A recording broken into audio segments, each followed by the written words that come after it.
guys, welcome to another episode of Planeswalkers Pub. I'm your host, Aaron. I'm joined today, as always, by RJ and Eric. Yeah, sorry that I missed last week, but I'm here now and excited to talk about the hate cards. Yeah, you would be. So today we're going to be talking about the hate cards in Commander, as well as the difference between a stacks and a prison deck. But before that, we want to thank our friends over at TCGplayer.com. In the description below is our affiliate link that will take you over to TCGplayer.com and let them know that we sent you. You're going to be buying cards anyway, so want to help with the channel at the same time. I also want to mention that we have a Twitter as well as a new Discord server, links of which will both be in the description box below. Now that that's done, let's talk about our signature card. Today's signature card is Blessed Reversal. It costs 1 and a white. It's an instant that states you gain 3 life for each creature attacking you. It's definitely a unique card that I've honestly never seen before, which most of our signature cards tend to be. But I'm not exactly convinced to its usefulness, because even though you're gaining 3 life per creature attacking you, they're still attacking you.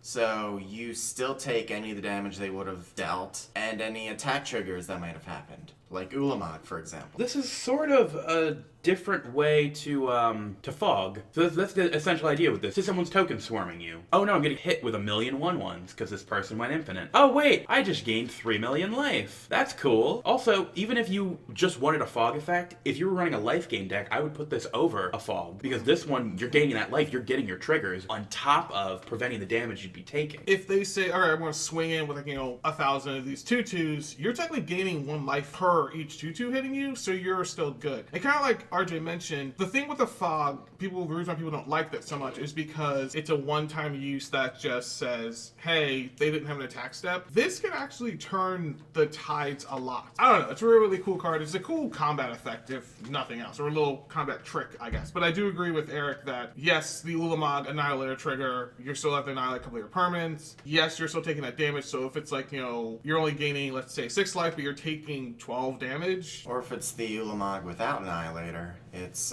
milling the top 20 cards of your deck. But needless to say, it is definitely an interesting card to look out for. So today's topic is actually talking about hate bears or hate cards. So let's actually start by saying specifically, what are hate cards? Hate cards are cards designed to hate on your opponents, obviously. Typically by increasing their mana costs of the cards they play, or having their cards come in tapped, or having to pay mana to do something, such as with cards like Ghostly Prison or Propaganda. Hate bears are efficiently costed creatures that have detrimental effects to your opponents. So these are creatures that make stuff enter tap, or make you sacrifice permanents, or make you pay to attack me. Even Mind Sensor, 2 and a white. It says if a player would search their library, instead they look at the top 4 cards of their library. It has flash, so you can do it at instant speed. There is also Gaddock Teague, which is probably the most known hate bear. He is a green and a white for a 2/2, I do believe. And he basically states that players cannot cast spells with converted mana cost 4 or greater, or spells with X in their casting cost. Also, things that hate cards can do are they can prevent you from untapping your stuff in general. So you can mix cards that have stuff enter tapped, or prevent yourself from untapping, like Hokori, Dust Drinker. 2 and 2 white, legendary creature spirit. Lands don't untap during their controller's untap steps. At the beginning of each player's upkeep, that player untaps a land he or she controls. Untaps a land. Since we're actually going into just the land hate, let's also mention the other hate cards which affect basically like lands and just change the way the game itself is kind of played. We can mention Blood Moon, which is just 2 and a red. Non-basic lands are mountains. We can also mention Winter Orb, which you can't untap more than 1 land during your actual untap step. Hate cards, for the most part, are the cards that people play in order to slow down the game and make people actually think about what they're supposed to be doing. So let's actually talk about which decks actually want hate cards themselves. It kind of depends on your deck building. For example, a card like Blind Obedience could potentially go into any white deck, because slowing down your opponents is definitely an effect you would want, and you get the extort cost out of it. However, versus a card like Winter Orb, I think that requires a specific build around in order to not be screwed over by your own Winter Orb. One type of deck that we can actually think of that would want this are stack stacks. A stack stack basically still slows down your opponents basically to a crawl. It adds on additional taxes and things to cards that otherwise wouldn't have one. We all know about Ristic Study. That kind of is like a stacks card because it's asking people to pay an additional one in order for you not to gain any additional benefit from it. But typically the ones that have the stacks effects, we can put up there Grand Augustine the Fourth, which states white spells you cast, blue spells you cast are one cheaper, but each spell your opponent casts costs one more. A card that would go really well with Grand Arbiter Augustine the Fourth is Thalia, Guardian of Thraben. Cost 1 and a white. It's a 2/1 with first strike that says non-creature spells cost 1 more to cast. That plus Grand Arbiter Augustine, that's 2 whole mana your opponents have to pay for every single spell. In addition to Thalia and Grand Arbiter, there's also Thorn of Amethyst, which is a 2-mana artifact that just says non-creature spells cost 1 more to play. So with these types of effects, you can ramp up the cost to your opponent's cards and make them unable to play them. If you combine that with Winter Orb, they won't be able to untap their lands if they reach this high-costed amount. There is also cards that have the additional one similar to Ristic Study, Spell Tithe Enforcer. It's 3 whites for an Elephant Wizard, which is hilarious. 3/3. I know, right? It's so my dope. spirit animal. And it basically states whenever an opponent plays a spell, that player sacrifices a permanent unless he or she pays 1. So it's stuff like that. It's the taxing effects. There is also Magus of the Tabernacle, which is 3 and a white for a 2/6. All creatures have, at the beginning of your upkeep, sacrifice this creature unless you pay 1. So stuff like stacks is basically, you're against a stack when stuff starts becoming more and more expensive. A nice way of justifying it is if your Soul Ring costs 3 to come out, you're against a stack. If you have to pay an extra 2 mana a turn to have that Soul Ring out, you're playing against a stack. However, stacks do more than just stop your opponent from playing Magic. They typically win with alternate win conditions, like Approach of the Second Sun or Azor's Executors. The main difference between a stacks deck and a normal deck is that it usually affects all players, the stacks player included. But typically they've planned for this, so they are more capable of playing their deck versus you, who just never saw it coming. The next deck type that implies hate bears is a prison deck. A prison deck is different than a stacks deck, although it uses a lot of the same cards, because prison decks typically want to only stop their opponents while still giving you the benefit of actually utilizing your abilities. One thing about prison decks as well is that it likes to shut off opponents' resources. Case in point, Collector Oof turns off all artifacts. Next, we have to ask, well, I don't want to play stacks. I don't want to play a prison deck. Do I still need to run these cards, or should I run these cards? Well, that's the big question, isn't it? Because running these cards tends to paint a big target on your back. And if you run these cards, you can find yourself quickly eliminated and sitting there while the other 3 people play a now normal game of EDH. Typically, people will have 1 or 2 of these cards in there just to kind of disrupt your opponents. The cool thing about Commander is that we don't have any sideboard, so you can't say, okay, well, after this game, I'll bring in this in order to kind of fix that issue. By giving your opponents a question that they're not used to seeing, it actually can help out you a lot. I've always kind of said, if you're running a mono red deck, put Blood Moon inside your actual deck, just because it inadvertently hurts your opponents. And even though it's not the nicest thing to do, slowing down your opponents, even if a little bit, can help out your strategy. And especially in Commander, we'll take any possible help that we can get. Back when I had my mono white soldier deck, you can't ramp in white. If all your spells cost more but mine don't, then I'm a step ahead, because just that little bit of incremental value was able to get me into the game. Another problem with stacks is the social contract. Most people don't like when they can't play Magic. I myself, of personal experience, I did build a stacks deck. I built Lavinia, and I ran the Knowledge Pool combo, and I had quite a couple of players that were really angry with me, because this was their free time. You know, Magic is a game they play to have fun and unwind. And if they're sitting there for an hour, unable to play or do interactions or anything, that can cause quite a lot of tempers to run high. Now I know it is just a card game, but it's also something we all do to have fun. And taking away the fun really isn't a good thing. Not everyone likes to play stacks, but they will pull it out, and some people will even admit, oh, this deck doesn't actually have a win con, because its win condition is that it forces everyone else just to scoop. Grand Arbiter Augustine's commander damage is technically a win con. Yes, it is technically a win con. However, we can mention our friend Rob, who basically has a Estrid the Mass deck. It is basically just a stacks prison-based deck. He puts out a bunch of enchantments that stop people from attacking him, that stop people from either untapping their stuff or makes everything cost a lot more. And it locks down the board to the point where we really can't even move. It's a beautiful deck, truth be told. Like, I like the fact that it's kind of just like a maze that all the walls are slowly closing in, so you have to be able to stop him before you die or you can't move. It's a very cool deck to fight against, but people don't like going against it because it's like, okay, well, I'm just going to scoop it up. Some people really don't like Eric said, not playing Magic. I'm fine with certain stacks cards, like I'm 100% fine with Blood Moon.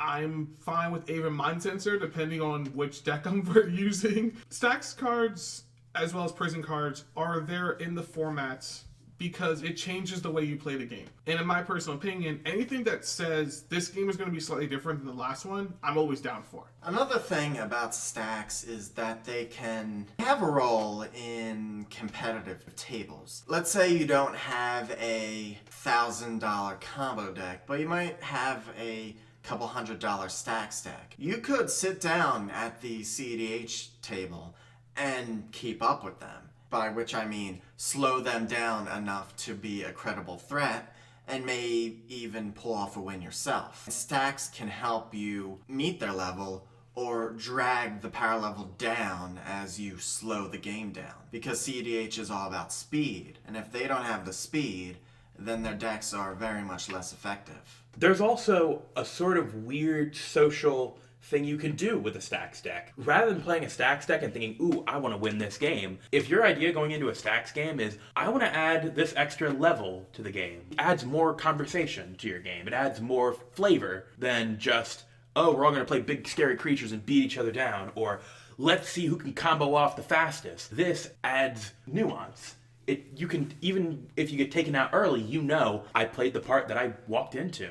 You're basically the arch enemy. Which is very, very... It definitely makes it so this way, if you know going in, or even talk to the playgroup saying, hey, we're going to play arch enemy for a second. Like, that in itself can be entertaining, because you're thinking, okay, well, I've got to work with my 3 basically frenemies at this point to take out the arch enemy, and once he's dead, I need to make sure that my board state is at a situation where I can still verse that. We were actually playing in a game, Eric and I, that I was running my mono red deck, and I had out Blood Moon. Eric was running his Bruticlad deck, which uses a bunch of different, 2-colored and non-basic lands. And there was multiple times where I could have just died to my other 2 opponents, but they kept me around because I had the Blood Moon that was stopping Eric from going nuclear. That's one cool thing about stacks as well, is that sometimes it's the devil that you choose, because...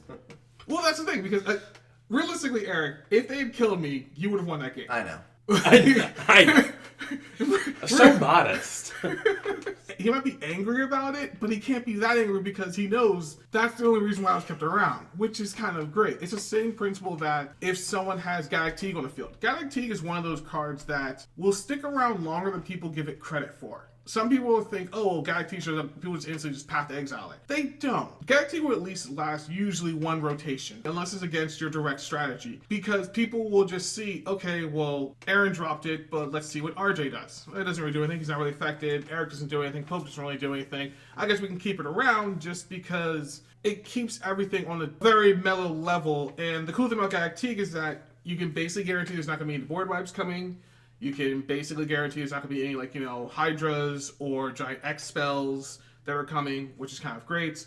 And people actually have to kind of talk to each other, bring up that social contract, bring up those, deals, like, hey, can you take out the Gaddock Teeg? I'll help you out with this. Someone that might have used their path to exile or some of that since earlier might look at the black player saying, hey, do you have a murder in that deck? Because that gets right underneath of the Gaddock Teeg barrier. You're playing mono red, but do you have something you can do about this Gaddock Teeg? I can lightning bolt it. That will totally work. But if I'm playing mono red, I'll probably don't need to lightning bolt the Gaddock Teeg because all my spells are usually underneath of the Gaddock Teeg anyway. Shock, lightning bolts, lightning strike, they're all 1 and 2 manas. Another thing with Gaddock Teeg is I run big, scary creature decks, and he doesn't affect creature spells. Gaddock Teeg is giving me time to set up and get a better board state. That's one thing about Gaddock Teeg people always forget too. It says non-creature spells. You can still cast your creatures all day long. I also forgot that Gaddock Teeg was non-creatures. Everyone does. Yeah, but I mentioned that playing stacks can put a target on you, but that target can remain for longer than one game. People will remember things that annoy them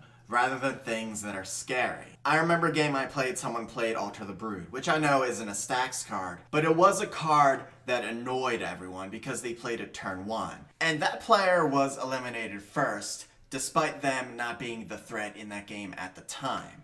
The same is true for stacks. People will forgive a player summoning a bunch of Eldrazi and swinging out for game. People will remember the game they spent 30 minutes locked under a Winter Orb, and they will punish you accordingly. It's kind of weird. Just think about like your last Commander game, like your literal last Commander game.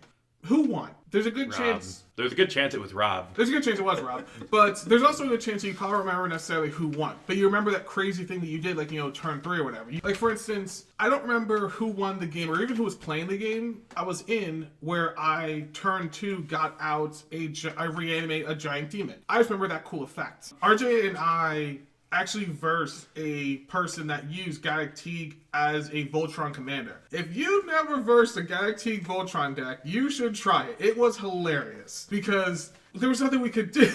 It was such a great game that you remember it by. So now, I think I want to ask, what do you guys think about stacks cards? I mean, I love them, to be honest with you. As Aaron said, they changed the game, and that little difference can make your 5th game that you're playing that night more fun. Adds a little bit of spice back to it. I like them. I see them more as tools than an entire strategy. Like, I included a Collector Ufi into my Ayula Bear deck, which is mono green. He's not a bear, he doesn't really have a place there, but he does strengthen the deck. Locking down artifacts can be a powerful effect. My main thoughts about stacks is I like stacks cards themselves. I am fine with people running stacks decks, but I'm fine with versing that deck once a night because I like the fact that it changes the game. I'm a person that loves different variants of Commander. I like, just change around. I like plane chase and a bunch of different things. Anything that changes the way the game itself works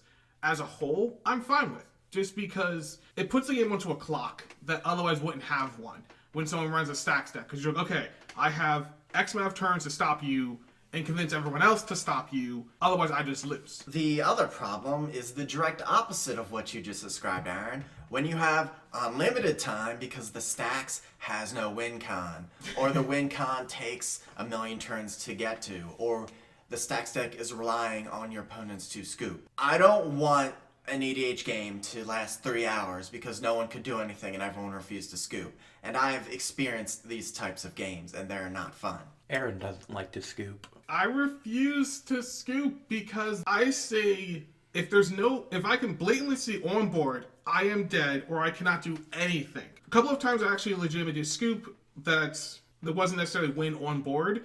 Was actually against you, Eric, where we took out the other 2 players. It was just me and you head to head. You had Ulamog, who had Annihilator 4. The first hit took out like 4 of my permanents. I didn't really care. I still had like 5 or 6 of them left. Then the second hit, I couldn't stop it. I then went down to 2 permanents. At that point, I scooped because there's nothing I can do. So that's fine for me to scoop. But if it's a stacks deck or anything else, my theory is if you bring that deck to the table, you want us to have a 3-hour-long game, you're expecting everyone to scoop, you're not getting out of me. We're going to sit here, we're going to play this game out. Rob can attest to that. We sat there and we played that game out. I think you guys actually played a whole nother game before we finished the first one. So we have Rob sitting in front of me. This is probably the first game I actually ever played with Rob.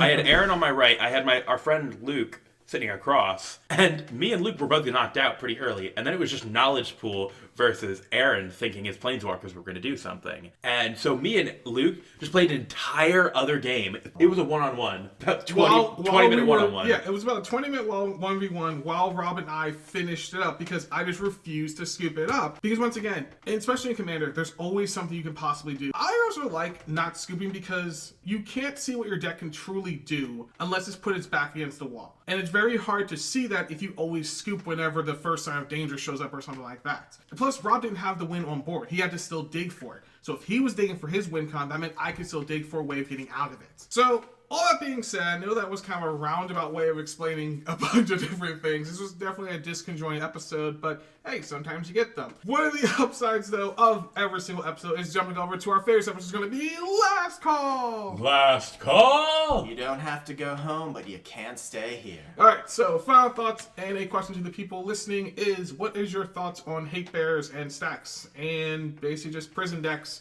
and just all those cards in general? Let us know down in the actual comments below. I also want to thank our friends over at tcgplayer.com for helping us out for this and every episode. Jump down to the actual affiliate link at the bottom and click that. It'll take you right over to our signature card, as well as helping out the channel at the same time. You're going to be buying cards anyway, so why not buy the cheapest place that's on the internet? I also want to mention to jump over to our Twitter as well as our Discord server. We've got a bunch of cool stuff that we're trying to actually do, and just creating a community is always great. Thanks guys for actually showing up, and we'll see you next episode. Hasta luego!